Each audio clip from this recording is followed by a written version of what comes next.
empirical formula and molecular formula. molecular formula जो empirical formula है वो एक्चुअल रिप्रेजेंटेशन नहीं दिखाता मॉलिक्यूल की, बट जो मॉलिक्यूलर फार्मूला होता है वो एक्चुअल रिप्रेजेंटेशन दिखाता है। सबसे पहले हम नोट कर रहे हैं empirical formula. Empirical formula, empirical formula which do not represent the actual composition of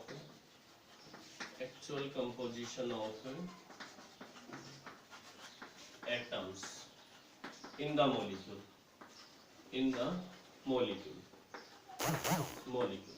किसी मॉलिक्यूल में जो एटम की एक्चुअल पोजीशन है या कंपोजिशन है उसके बारे में नहीं बताता।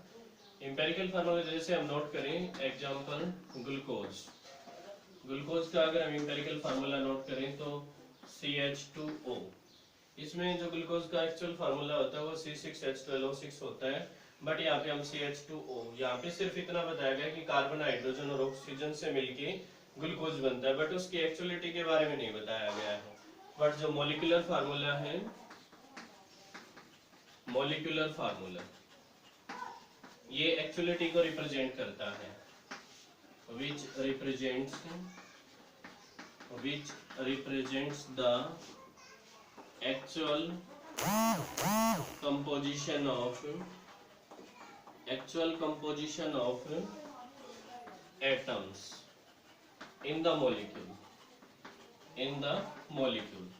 किसी मॉलिक्यूल में जो एक्चुअलिटी है उसके बारे में मॉलिक्यूलर फार्मूला हमें बताता है। एग्जांपल अगर हम नोट करें तो जैसे ग्लूकोज का जो फार्मूला है वो हम नोट करेंगे यहाँ पे C6H12O6। तो एक्चुअल जो कंपोजिशन है वो मॉलिक्यूलर फार्मूले के अनुसार हम रिप्रेजेंट कर सकते हैं, बट जो एम्पेरिकल फार्मूला है वो एक्चुअलिटी को रिप्रेजेंट नहीं कर सकता है। तो हम यहाँ पे कैलकुलेशन करेंगे जो एम्पेरिकल फार्मूला है उसको कैसे कैलकुलेट किया जाए।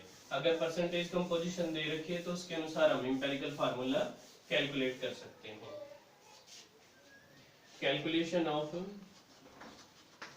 Calculation of empirical formula. Empirical फार्मूले किस तरीके से हम कैलकुलेट कर सकते हैं, इसके कुछ स्टेप्स हैं जिनको हम एग्जांपल के थ्रू इलस्ट्रेट करेंगे। जैसे हम नोट करते हैं, सबसे पहले हम यहाँ पे नोट करेंगे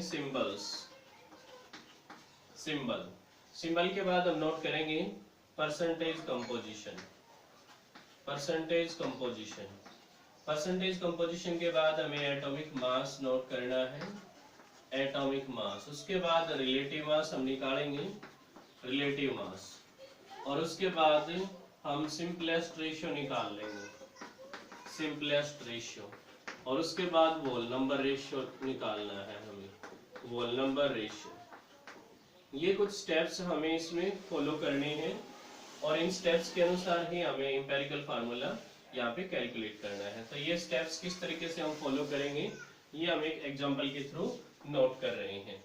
यहाँ पे सबसे पहले हमें नोट करना होगा कि जैसे मान लीजिए न्यूमेरिकल प्रॉब्लम दे रखी है कि calculate the empirical formula if carbon, अगर हम नोट करें 36% है, ऑक्सीजन है 48% है और हाइड्रोजन है वो 16% है।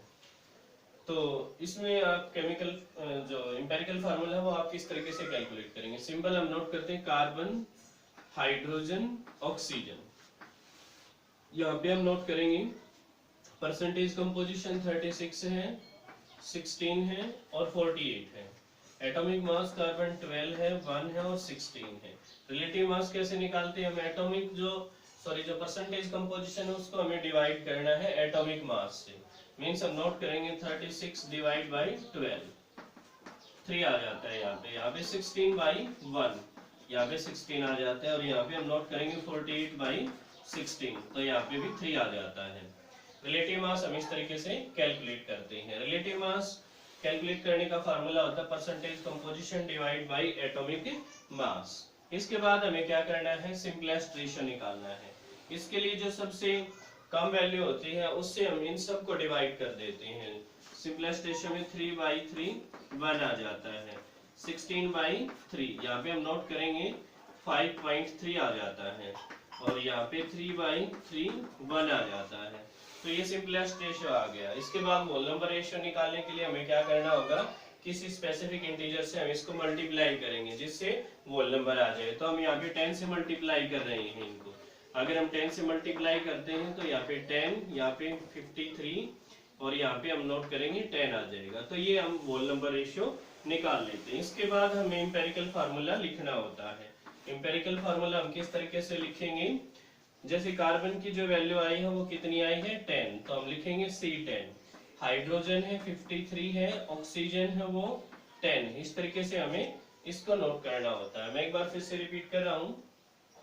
एम्पेरिकल फार्मूला कैलकुलेट करने के लिए जो स्टेप्स हैं उनमें सबसे पहला स्टेप आता है कि आप सिंबल्स को लिखिए। सिंबल्स लिखने के बाद आप उसकी परसेंटेज को लिखिए जो कि न्यूमेरिकल प्रॉब्लम में दी गई होती है। उसके बाद आप उनका एटॉमिक मास लिखिए। उसके बाद आप रिलेटिव मास निकालिए। रिलेटिव मास निकालने का क्या फार्मूला होता है, रिलेटिव मास जो परसेंटेज कंपोजिशन होती है उसको आप डिवाइड करेंगे एटॉमिक मास से। एटॉमिक मास से आप डिवाइड करेंगे।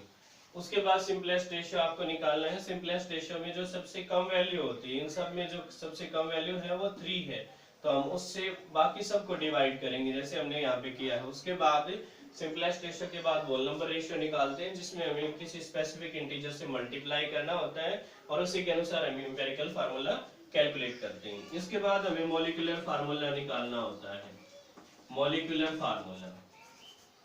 मॉलिक्यूलर फार्मूला हम कैसे निकालेंगे, n into empirical formula. n into empirical formula हम नोट करेंगे। n की वैल्यू हम किस तरीके से डिटरमाइन करते हैं, n इज इक्वल टू जो भी एटॉमिक मास होता है, एटॉमिक मास और जो एम्पेरिकल फार्मूला मास होता है उनका रेशियो होता है। एम्पेरिकल फार्मूला मास इन दोनों का रेशियो होता है जो कि n की वैल्यू हम यहाँ पे कैलकुलेट करते हैं। इनका जो रेशियो हम निकालते हैं, यहाँ पे इसका जो मास हम कैलकुलेट करेंगे C10 H53 और O10, तो हम यहाँ पे नोट करेंगे 10 है, 12 एटॉमिक मास और ये 10 है, प्लस 53 इंटू 1 प्लस 16 है और 10 है, 10 इंटू 16। तो इसके अनुसार हम यहाँ पे कैलकुलेट करते हैं 120 प्लस 53 प्लस 160, 3 और 3, ये हम कैलकुलेट कर लेते हैं। इसके बाद हमें यहाँ पे मॉलिक्यूलर फार्मूला कैलकुलेट करना होता है। n की वैल्यू हम कैलकुलेट करेंगे। मान लीजिए कि एटॉमिक जो मास है वो भी 333 दे रखा है, तो यहाँ पे हम नोट करेंगे एटॉमिक मास। इसमें हम नोट कर लेते हैं एटॉमिक मास, जो मॉलिक्यूलर मास वो हम यहाँ पे नोट कर लेते हैं, वो 333 दे रखा है। तो यहाँ पे n की वैल्यू 1 आ जाती है। तो n की वैल्यू 1 आ जाती है तो इसमें जो इसमें मॉलिक्यूलर फार्मूला आएगा वो क्या आएगा, सेम यही आएगा, क्योंकि इसको हम 1 से मल्टीप्लाई करेंगे, इसलिए हम यहाँ पे नोट करेंगे मॉलिक्यूलर फार्मूला। तो हम लिखेंगे 1 इंटू C10 H53 और O10, ओवरऑल यहाँ पे लिखेंगे C10 H53 O10। इस तरीके से हम जो मॉलिक्यूलर फार्मूला है वो कैलकुलेट कर सकते हैं। और एम्पेरिकल फार्मूला और मॉलिक्यूलर फार्मूला दोनों को हम इस तरीके से कैलकुलेट कर सकते हैं। कुछ और एग्जांपल हैं जिनको आप सॉर्ट आउट कर सकते हैं प्रैक्टिस के लिए। इसके बाद हम आगे डिस्कस कर रहे हैं केमिकल इक्वेशन। जो केमिकल इक्वेशन होती है वो सिंबॉलिक रिप्रेजेंटेशन होती है किसी केमिकल रिएक्शन की। उसके अनुसार हम यहाँ पे बैलेंसिंग ऑफ इक्वेशन को डिस्कस करेंगे इस पार्ट में।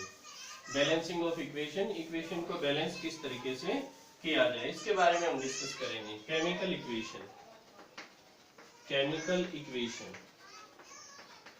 इक्वेशन क्या होती है, symbolic representation. It is the symbolic representation of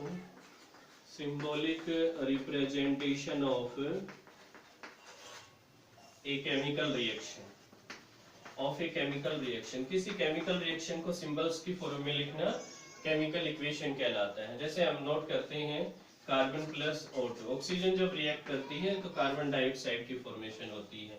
इसमें ये हम नोट करते हैं रिएक्टेंट है, रिएक्टेंट, और ये हम नोट करते हैं प्रोडक्ट है। जो एरो है वो डायरेक्शन ऑफ रिएक्शन को रिप्रेजेंट करती है। अगर हम इसके टाइप्स की बात करें, टाइप्स, तो इसके दो टाइप हैं। फर्स्ट हम नोट करेंगे बैलेंस्ड इक्वेशन, बैलेंस्ड इक्वेशन जिसमें नंबर ऑफ एटम रिएक्टेंट और प्रोडक्ट में सेम होते हैं। In which number of atoms in reactant and product, in which number of atoms in reactant and product are same, जिसमें number of reactant और product में जो number of atom है वो सेम होते हैं, उसको हम क्या कहेंगे, बैलेंस्ड इक्वेशन। जैसे हम नोट करते हैं जिंक प्लस कॉपर सल्फेट, तो हम यहाँ पे नोट करेंगे जिंक सल्फेट प्लस कॉपर। तो हम यहाँ पे रिएक्टेंट और प्रोडक्ट में जो नंबर ऑफ एटम है वो देखते हैं। जिंक है रिएक्टेंट में 1 है, प्रोडक्ट में भी 1 है। यहाँ पे हम कॉपर नोट करते हैं 1 और 1, सल्फर नोट करते हैं 1 और 1, ऑक्सीजन नोट करते हैं 4 और 4। इसका मतलब हम नोट करें कि रिएक्टेंट और प्रोडक्ट में नंबर ऑफ एटम सेम है, तो ये एक बैलेंस्ड इक्वेशन कहलाती है। इसको हम बैलेंस्ड इक्वेशन कहेंगे। सेकंड जो टाइप है वो हम नोट करते हैं यहाँ पे अनबैलेंस्ड और skeleton equation. Unbalanced, second unbalanced और skeleton equation. Skeleton equation means जिसमें नंबर ऑफ एटम इक्वल नहीं होते, सेम नहीं होते। in which number of atoms in reactant and product are not equal or same called unbalanced और skeleton equation। जैसे हम example यहाँ पे नोट करते हैं sodium plus chlorine, then it form the sodium chloride. Reactant और प्रोडक्ट में अगर सोडियम देखें तो 1 और 1 है, बट क्लोरीन देखें तो 2 और 1 है। इसका मतलब ये इक्वल नहीं है, तो इसका मतलब ये अनबैलेंस्ड इक्वेशन है। तो अनबैलेंस्ड इक्वेशन को हम आगे बैलेंस करेंगे। आगे हम डिस्कस